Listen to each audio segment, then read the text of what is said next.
леопарда по времето, в което хората, преминавайки оттам, са го заснели с мобилното си устройство. Това. Дълго време наблюдавах и опитах се да разбера кое провокира неговото внимание, защото то се насочва и тук в основата на това нещо. Дали е било някаква мишка, която е най-вероятно крачка или нещо такова. Но характерното поведение, което имаше към момента на заснемането, беше, че хората по никакъв начин не го безпокоят.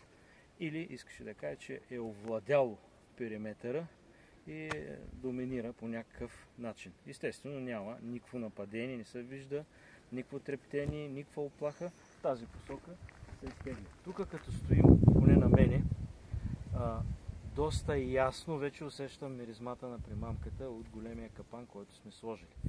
Живото се изтегля в тази посока. Надолу е скалния венец и отвес. Се предполага, че то тръгва в тая посока по хребета. Капана, големия капан, който е за уловяване на мечки, е на не повече от 50 метра от тази точка.